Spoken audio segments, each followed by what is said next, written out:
Break के बाद आप सभी दर्शकों का अन्नदाता में स्वागत है।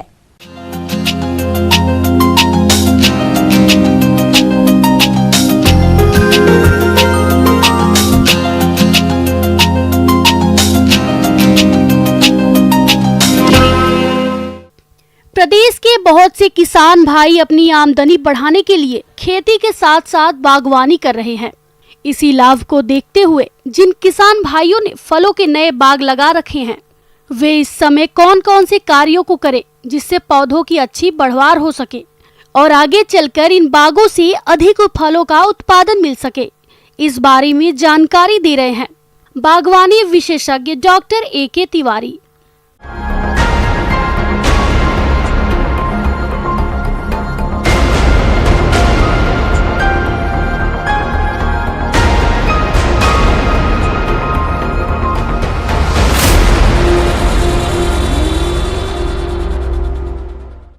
अगर आपका ऑर्चार्ड, आपका बाग जो है अगर 1 या 2 साल का हो गया है तो इसमें हमारा विशेष ध्यान होता है। अब यहाँ से उसका बढ़वार शुरू हो गया है, अभी तक इस्टेब्लिश कर रहा था, वो अपने आप को जमा रहा था। वो जब जमा लिया है अब उसका बढ़वार शुरू होगा और अब उसका शारीरिक और फूल से रिलेटेड, मतलब फलों से, फूल फल से रिलेटेड उसकी जो है वृद्धि होगी और उसकी तैयारी होगी उसके शरीर में।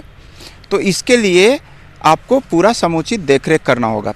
किसान भाइयों, आपके लगाए गए फल या कोई भी पौधा आगे तभी अच्छा उत्पादन देगा जब आप उसकी शुरू से अच्छी देखरेख करेंगे। आमतौर पर देखा गया है कि किसान पौधे लगाते हैं और पौधे सूख जाते हैं या बहुत कम ही पौधे लग पाते हैं, और ऐसा तब होता है जब पौधों को सही पोषण नहीं दिया जाता है, ठीक से उसकी देखरेख नहीं की जाती है। इसलिए आप जो भी पौधा लगाएं उसकी जरूरत के हिसाब से केयर जरूर करें। पहली जो बात होती है वो होती है खाद देना। आप 1 साल पहले जब गड्ढा में लगा रहे थे उस समय औसतन आप 10 किलोग्राम गोबर की सड़ी हुई खाद दिए होंगे, करीब 100 ग्राम नाइट्रोजन दिए होंगे, मतलब नाइट्रोजन यूरिया के रूप में दिए होंगे या DAP के रूप में दिए होंगे, करीब 50 ग्राम से 60 ग्राम फास्फोरस दिए होंगे और पोटास दिए होंगे 80 ग्राम के आसपास, ऐसा खाद दिए होंगे। अब आपका 1 साल पुराना हो गया। इसमें हमको ध्यान देने की बात यह है कि सालों साल पेड़ के पौधा में खाद देना जरूरी है, तभी वो स्वस्थ होगा। जब उसको पोषण मिलेगा तभी वो स्वस्थ होगा। तो अब हम क्या करते हैं, हम जो पौधा आपका तैयार है वो तना से करीब आधा फीट दूर, 1 साल का पौधा हम मान के चल रहे हैं या 1.5 साल का पौधा मान के चल रहे हैं, और करीब आधा फीट से 1 फीट की गहराई लिए हुए होगा, वो रिंग होगा। अब उसमें 1 साल का अगर पौधा है तो आप 10 किलोग्राम गोबर की सड़ी हुई खाद, बढ़िया से इंश्योर कर लीजिए, 10 किलोग्राम गोबर की सड़ी हुई खाद, करीब 100 ग्राम नाइट्रोजन और करीब 60 ग्राम फास्फोरस, ऐसे ही करीब 90 ग्राम पोटास का खाद लेना होगा। 100 ग्राम नाइट्रोजन के लिए लगभग 200 ग्राम यूरिया, 60 ग्राम फास्फोरस के लिए 350 से 380 ग्राम सिंगल सुपर फॉस्फेट और 40 ग्राम पोटाश के लिए 150 ग्राम MOP देने की जरूरत होती है। दूसरे वर्ष इसी मात्रा को दोगुनी कर दें और आगे जैसे जैसे पौधों की उम्र बढ़ेगी पोषक तत्वों की मात्रा बढ़ती जाएगी। और उस जो गड्ढा आप किए हैं आधा फीट चौड़ा और आधा से 1 फीट गहरा, उस रिंग में आपको खाद डाल देना है। ये कब डालेंगे? ये डालेंगे आप अभी चूँकि 1-1.5 साल का ही है, फूल नहीं लग रहा है पौधे में, इसलिए आप मई जून में पानी की उपलब्धता है तो कर सकते हैं, और नहीं तो फिर चले जाइए उधर बरसात के ठीक बाद, अगस्त से लेकर के नवंबर तक, उस समय आप करेंगे। तो ये गोबर की उसका पोषण की बात हो गई, तो पौधा स्वस्थ होगा। बीच बीच में पानी देते रहें। गर्मी में गर्मी ज़्यादा होगी, मिट्टी भी आपकी सूख जाएगी और पौधे में पानी की कमी भी हो जाएगी, क्योंकि वातावरण में नमी कम होती है, उस समय हवा में भी नमी कम होती है।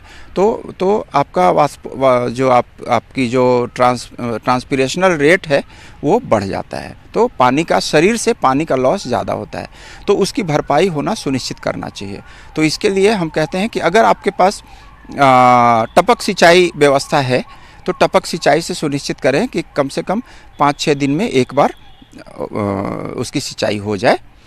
और अगर आपके पास टपक सिंचाई की व्यवस्था नहीं है, आप सामान्य तौर पर पानी देना चाहते हैं, तो भी आपको एक सप्ताह में एक बार पानी देना सुनिश्चित करेंगे, तो पौधे को पानी की मतलब कमी नहीं होगी।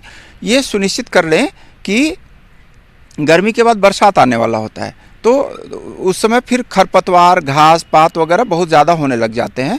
तो पहले ही आप गर्मी में ही जो आपका बाग है उसकी जुताई वगैरह ठीक से करके छोड़ दें, तो इससे जो घास पात होंगे या कीटाणु, विषाणु, जीवाणु होंगे जो रोग पैदा करते हैं, तो वो मिट्टी जो अगर वो जोती हुई रहेगी तो निश्चित रूप से वो या तो नीचे चले जाएंगे या मर जाएंगे, या उनके अंडे भी नष्ट हो जाएंगे या नीचे चले जाएंगे, मतलब हानि कम कर पाएंगे वो। अब बात आती है कि आप खाद दे दिए, बरसात में अभी 1-1.5 साल का आपका पौधा है, तो कीड़े वगैरह लगने की संभावना होती है। तो उस समय हम ये नहीं कहते कि आप बिल्कुल रसायन दीजिए, इमिडाक्लोप्रिड और ये वो उतनी ज़रूरत नहीं है। अगर आप 15 दिन के अंतराल पे बरसात शुरू होते ही खरपतवार नियंत्रण आप कर लिए, बरसात शुरू होते ही अगर आप कीड़ा मारने की दवा या जिससे रोग नहीं लगे, रोग कीड़े से भी आते हैं, तो रोग नहीं लगे, कीड़े नहीं आएंगे तो रोग भी कम लगेगा, तो रोग नहीं लगे इसके लिए हम दवा देते हैं। तो दवा में हम रासायनिक दवा का हम इस्तेमाल कम से कम करना चाहते हैं फलों में, तो इसके लिए नीम वगैरह से बनी हुई बहुत दवाइयाँ आ रही है बाज़ार में, जैसा नीमिसाइड, नीमाक्लोर, ऐसे करके दवाइयाँ आ रही हैं। तो वो दवाई करीब 3 मिलीलीटर प्रति लीटर पानी के हिसाब से, 3 से 5, आप 3 ही लीजिए, अभी बच्चा है पौधा, तो 3 मिलीलीटर प्रति लीटर पानी के हिसाब से आप उसको घोल लीजिए और हर 15 दिन के अंतराल पे उसका छिड़काव करते रहिए, तो इसमें कीड़े नहीं लगेंगी, बीमारियां नहीं लगेंगी। ये आप सुनिश्चित कर लें तो निश्चित रूप से आपका भविष्य उज्ज्वल है, पौधे का भविष्य उज्ज्वल है। अगर पौधे का भविष्य उज्ज्वल है तो हमारी आमदनी भी अच्छी होगी, ये सुनिश्चित हो। आगे और भी है खेती बाड़ी से जुड़ी हुई बहुत सी रोचक जानकारियां। यहाँ रुकेंगे एक और ब्रेक के लिए।